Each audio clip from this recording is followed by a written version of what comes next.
Critics of the Church of Jesus Christ of Latter-day Saints claim the Church asks members to follow leaders of the Church with blind obedience.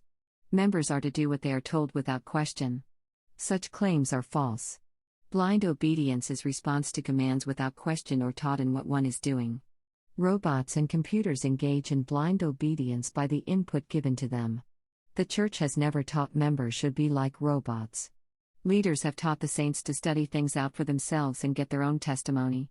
This is how personal growth is achieved.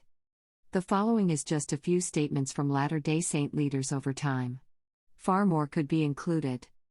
George Q. Cannon. The Lord has set him, the prophet, to guide and to lead the people.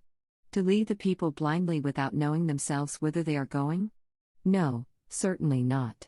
When the president of this church gives counsel, it is the privilege of the Latter-day Saints to know, for themselves, by the testimony of Jesus within them, that such counsel is right. Henry D. Taylor. Compliance to counsel without knowledge of the reason therefore is often referred to as blind obedience. But obedience is not blind when it is based on faith, implicit, trusting faith. Joseph F. Smith, Jr. The lay members of the Church are under obligation to accept the teachings of the authorities, unless they can discover in them some conflict with the revelations and commandments the Lord has given.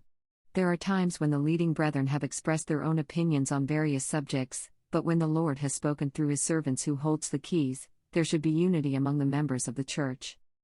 N. Eldon Tanner.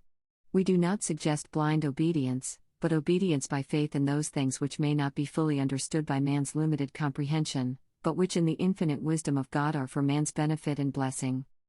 The LDS Church does not ask or demand blind obedience. Are there Christians of other faiths that follow their preachers and pastors blindly? Even if the LDS Church did teach blind obedience, would that be always wrong all the time? The Bible has plenty of examples of what one can call blind obedience. Here are just a couple of examples. In 1 Kings chapter 17, Elijah asked a poor woman during a time of famine and with little food to provide a meal for him to eat in verse 13. The woman provided the meal and she was blessed in verses 15 and 16. They had much food provided for them for many days. Was the action of the woman based on blind obedience or obedience based on faith? Another example, in 2 Kings chapter 5, Elisha told Naaman who had leprosy to was in the Jordan River 7 times and he would be healed in verse 10.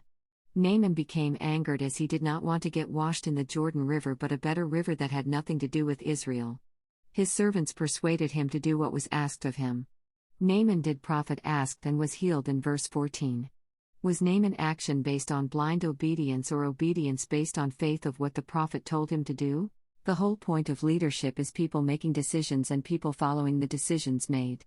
Do critics fault military soldiers who follow their commanders? Do they accuse soldiers of blind obedience? Latter-day Saints are instructed to listen to their leaders, study out the issue and ask God in prayer if need be to find out for themselves if what the leaders say is true. Sure, sometimes decisions are made by leaders and perhaps some members don't like those decisions. That happens in every organization on the planet where there is leadership. Thank you for your time.